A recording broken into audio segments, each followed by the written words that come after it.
Hello comrades, so this is another vlog. It's been almost a month since my car breakdown initially. Of course I released the vlog almost like 2 weeks after. You know, it takes time to produce.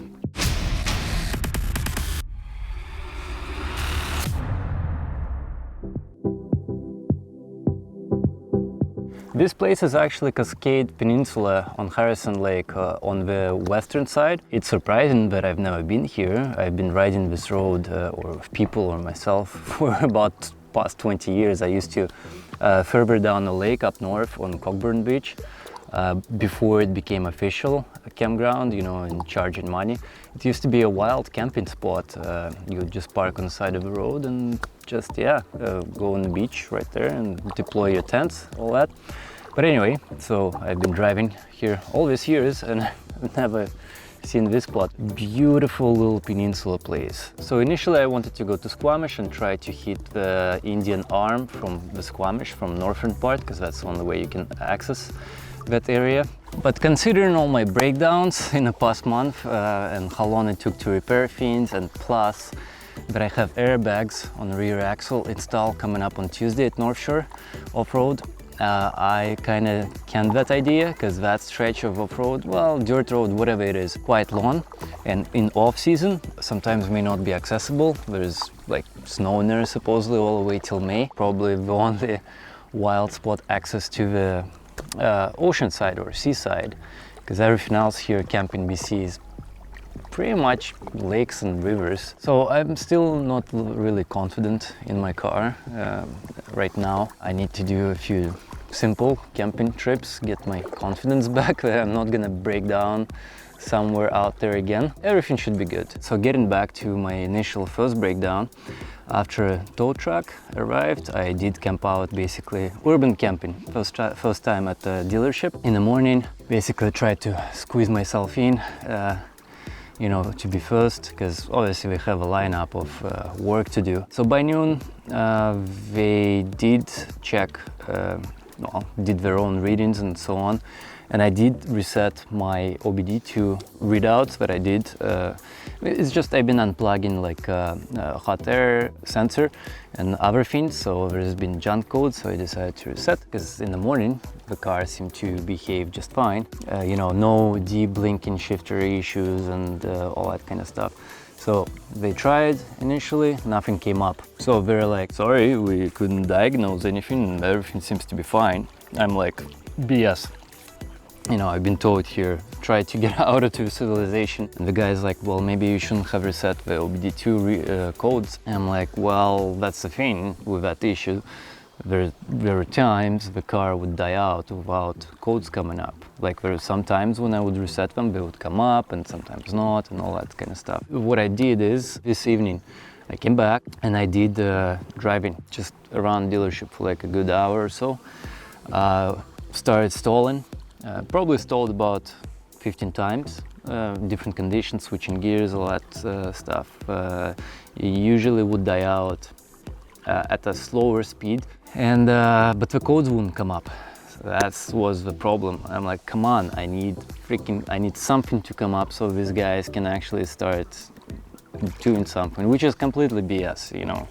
You shouldn't have to drive pretty much busted car that is danger to others and yourself on the road, that can potentially stall in the middle of the road and create an accident, just to prove that you have an issue with a car. But anyway, that's what I was doing. So eventually codes came up. I'm like, sweet. So I returned to, and I was just driving around neighborhood, dealership neighborhood area. I'm returning to dealership, stopped the car, got the read, what the hell those codes are. Okay, a couple of them represented what I was getting before, but some other ones weren't there. I'm like, sweet, shut down the car, and then something I came back again to the car, started it up, codes disappeared. I'm like, son of a, this is ridiculous. So my idea was, okay, get back to dealership in the morning then, before servicing starts working, and kind of pre-run it, preheat it, all that stuff, because, you know, seems the symptoms were that for a good 10 kilometers or maybe half an hour of driving initially, nothing would be happening. So I arrived a little late. I actually arrived when they already opened, and I'm like, okay, I'll do it for you if that's what it takes. I'll try to pre-run it right now. As soon as I took off, I stalled. And I tried to start, and I just couldn't, several attempts and so on.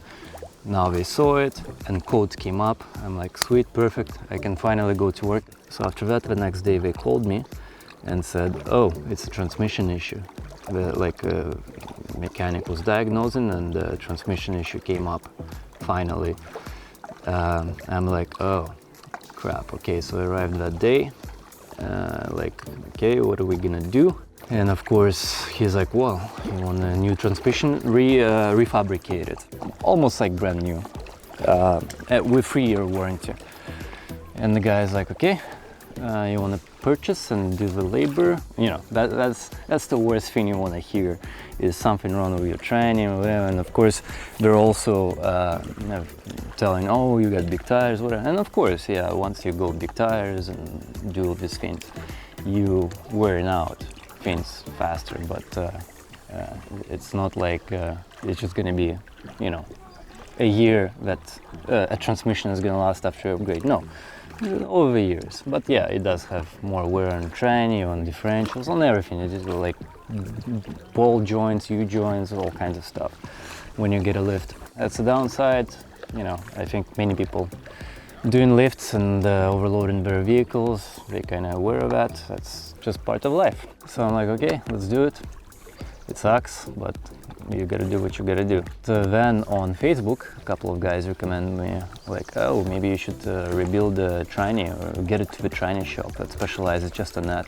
And so then next day I came, I'm like, I'm gonna tow the car to the tranny shop and have a look. Then the dealership guy is like, it's okay, we'll give you 10% discount, all that kind of stuff. And plus, you know, there's longer warranty. Like, if this indeed is a tranny issue and this happened to me, I was like, you know what, maybe bite the bullet and you know, switch the tranny, kind of start fresh on the whole thing. And I've been kind of anticipating, waiting, because I needed to go to Faber's birthday party at camping. So I call him up, I'm like, okay, is this gonna be done on Friday? Can I just come pick it up end of the day? He's like, yeah. Then I also asked hypothetically, what are we gonna do if the issue doesn't go away? If this is not just a tranny? Because I was kind of researching my own a little bit too, that some things can, or some sensors out there can mislead you to assume it's a tranny issue. However, the guy's like, well, the codes came up, like, you know, things indicating it's tranny issues. So on Friday, end of the day, I arrived, not end of the day, 3 o'clock. He said it will be done, and it's not done. So I'm just sitting there waiting, 5 o'clock, it's still, well, I can see the guy in the shop still finishing it, you know, my parts on the floor. I'm like, so basically 6, yeah, okay. So they did test run and stalled on the guy. Of course, the dealership started to scramble a little bit, because like, I'm very present. I see that, you know, the issue is not resolved, and I didn't want to do confrontations at this time or throughout the whole thing. Just not a conflict type of guy, so I tried to avoid it until I'm cornered. So I was kind of like, okay, let him just continue figuring out what the issue is. Just be calm, and towards the end, kind of you know, unleash on the whole situation. So called quickly my sister, she already left home, okay, picked up second car and drove, and basically I'm like, well, you guys figure it out. So this was actually end of first week. So second week, they called me, whatever, it's actually a map sensor. So I started researching what the hell is map sensor. Map and map sensor, it's almost like the same thing, but map sensor is more advanced, and it's kind of, some cars have both map and map sensor. Dodge apparently only has map, so everything's tied to that. But on our cars where it's dual, if map sensor fails, then the map takes over. It's kind of like a backup for those type of cars. One of the things for map sensor, it can throw the whole system of the whole car for a loop. Throw some weird codes for other systems. That's just the nature of what sometimes can happen when it goes bad. I read a big article how some people can mistaken transmission issues for map sensor malfunctioning. So I basically prepared myself for a little fight, arrived, had a little monologue for half an hour with the guy, basically telling him, hey, this can go two ways, a good way, where we strike some kind of compromise on this shitty situation, or a bad way where obviously I pay up and I go through social media, trashing them, you know, like go through their management chains, general manager, regional manager, all that kind of stuff, best business bureau, you know, all those things I didn't want to waste time on and not cool for everyone. And he listened, like kind of, you know, it's his job obviously, like all mechanic doesn't do mistake like this, but I kind of stressed out, you know, it's maybe potentially there could be transmission issues coming up, but obviously fixing or swapping transmission didn't fix the issue, so there might have been something, and maybe my transmission was going bad, but maybe I had another half a year on it, maybe another year to ride on it, maybe it's basically I would have had options. Maybe I could have gone to that other shop to rebuild at, you know, cheaper price, whatever. So it's like, it's hard to tell at this point after map sensor's been substituted to diagnose, like, what are you gonna put old transmission back, and now it's more labor, it's like 8 hour, 6 hour, 8 hour job. And plus I kind of at this point already wanted to keep the new transmission, because what if indeed that old transmission would have been kind of dying. Still, it was a sketchy situation, and I basically told him, you know, it's not small part, of course, it's gonna be really tough for you as a dealership to just not charge me for it. You know, it's expensive. It's not like some sensor or something where, yeah, you know, if mechanic did mistake, you kind of keep it. So I'm like, okay, let's, like, we both need to take a hit on this one. You guys don't charge me for labor, you know, don't do markup price, something, whatever it is, you know, kind of make me happy, so I don't go the number two way where it's, you know, bad for everyone. He talked to some people, and basically, yeah, I got a couple grand discount on the whole thing. At least I have 3-year warranty now on transmission. Who knows, maybe there was a transmission issue, maybe not fully, I don't know. It's hard to tell at this point. At that point, I just wanted all of this to end and not think about it from the moment where the car started stalling out there in the wilderness to dealing a whole dealership. Just like, I want this to end and not think about it, pay up and freaking go. So I got it on Thursday, and the next day on Friday I did some shopping, and I was gonna go to camping, but somewhere not too far away. I took off to Squamish Valley, or rather Eloah River, like driving all the way to the north point of it, wild camping, all that. And so this is what the place looked like.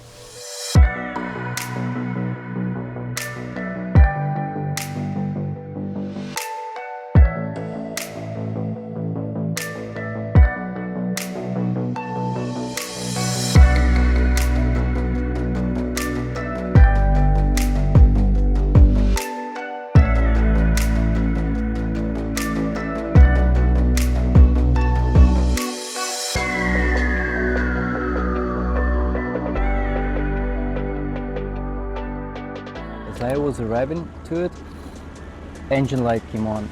The car behaves normally. So I stopped, did the OBD2 reading, and it was cylinder 8 insufficient ionization. That's it, just one message. No misfires, nothing. I'm like, okay. So I camped out at the closest campground. With this light next day, I was like, okay, I'm not gonna do Indian Arm discovery kind of thing, not gonna drive further on Elaho River. I just traversed a little bit further to one of the wild spots. The car was still behaving okay. So yeah, I decided, okay, I'm gonna stop there for 2 days and actually enjoy camping and deal with whatever is the hell is going on Monday. On the way out, I started driving, no problems. And actually, as I hit paved road, I started feeling the shakes, the misfires. And I knew this misfires because last year, going to Washington, what turned out to be later a rodent chewed the wire. So my misfires started happening and I drove from Washington to BC on misfiring engine. The car was shaking like crazy. So the previous dealership, the one I'm never going back to, repaired the wires after this chewed rodent accident.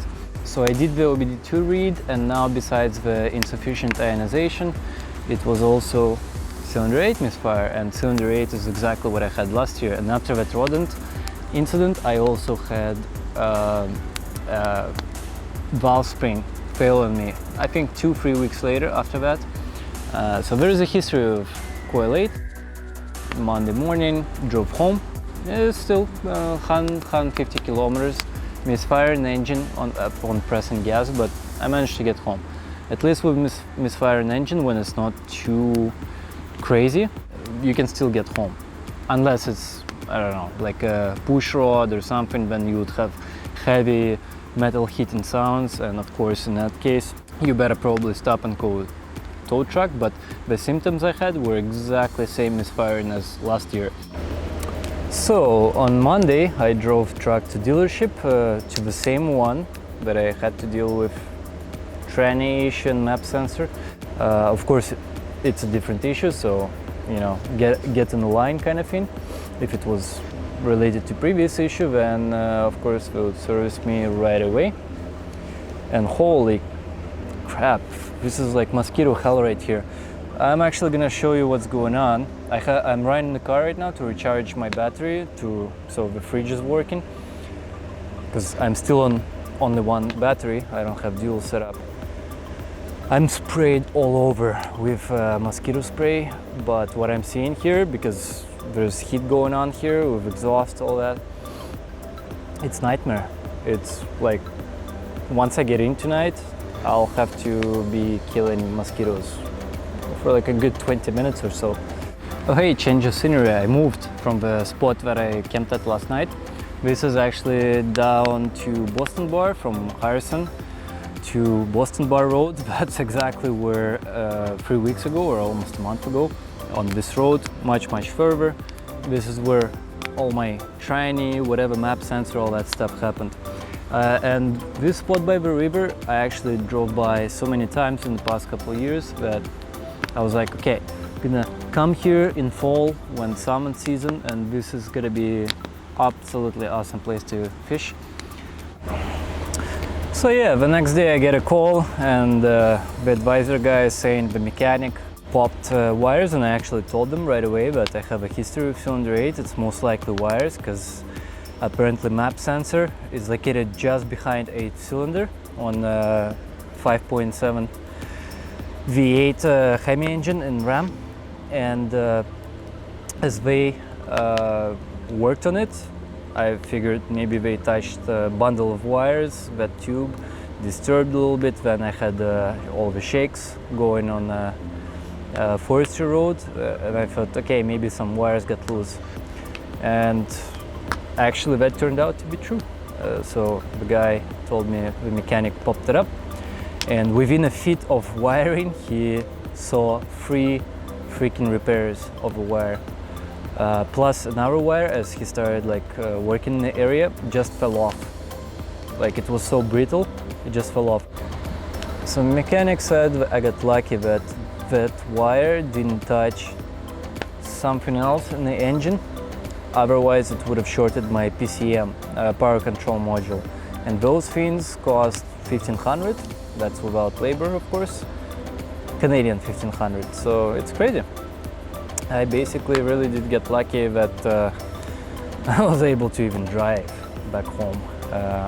Yeah, the wiring situation was crazy. So anyway, they did proper repair, and here I am, testing out the rig again. You know, no full trust yet, but that's why I'm just not going too far. And next weekend it's gonna be BC Overland Rally. I actually have a press pass. I forgot the main guy's name who organizes this. I think it's Ryan Hayden or something like that. The guy that did the 9-month trip with his family, 3 kids, from England to India, I think, or Malaysia or something like that in Defender. I saw it in some other YouTube channel's video. I think it's called Finding Alternatives. So those guys were at BC Overland Rally last year. It's just I didn't recognize them and a bunch of other YouTubers because at that time I didn't know their faces. But as I've been subscribing to more channels, now I should be able to, at this event, to recognize some familiar faces, maybe walk up to them, have a talk, they shoot me, I shoot them, that kind of thing. So that's coming up next weekend. This is my little solitude moment here, well, with some neighbors. And next weekend, but again, I got a press pass because I said, yes, I'm gonna be shooting there, I'm gonna be doing rig walkarounds, all that kind of stuff. Otherwise, of course, pay up as everyone else, and I'll do it. Last year I shot BC Overland Rally, but I didn't have a good camera gear, microphone. Everything I was doing last year was wrong and bad, and I never got to process that footage or do anything with it, and didn't have time. I was preparing for, well, building up a rig for 36-day Overland adventure series. Yeah, so I never got to that footage, and I have no regrets. It was just the way I remember how I was shooting, it wasn't good anyway. But this time I'm definitely gonna put some work into rig walkarounds and just talking to people, some familiar faces that I bump into. Especially that Ryan Hayden or whatever dude that contacted me. I wanna ask him questions about border crossings. He crossed something like 10 countries or something like that. So I wonder how he was doing visas and car import papers. Was it done prior and he knew exactly dates when he was crossing, or it was just doing it at the borders? Anyway, I have those kind of questions to him. The rest, I watched the video and he kind of talked about it, and I'll probably link that video down below in the description of this one. So check it out if it's there. I found it again. If not, well, too bad. But anyway, I'll hopefully bump into him, an interview. And actually, I may take Thursday off at work. I'll ask, not Thursday, Friday off, because I did book 3 days coming up in like 2 weeks. But I don't feel like doing what I planned to do. I don't have exactly confidence in my truck yet for any harder trails right now with all the repairs that's been done. So I'm not gonna do that thing. But because I was gonna take 3 days off at work, I'm just gonna say, hey, I'm not taking 3 days off then. How about I take day off next week? So if I take Friday off, then I can arrive Thursday in the evening and have full Friday at that event at BC Overland Rally as people arrive. And this will give me more opportunity to kind of shoot some stuff a little early, so on Saturday I have more time to just relax, bump into people, talk. Giuseppe is gonna be there, also Eric, so I wanna hang out with them a little bit more and not be consumed by video making. So I'll do that on Friday. Well, comrades, see you at BC Overland Rally next weekend, and I hope I'll get to process that video the week after. Processing does take time, the quality processing, so see you later. Well, I hope you liked this episode, and if you did, you can support me by hitting the like button and subscribe, and also check out my previous videos by hitting the links below or just after this video.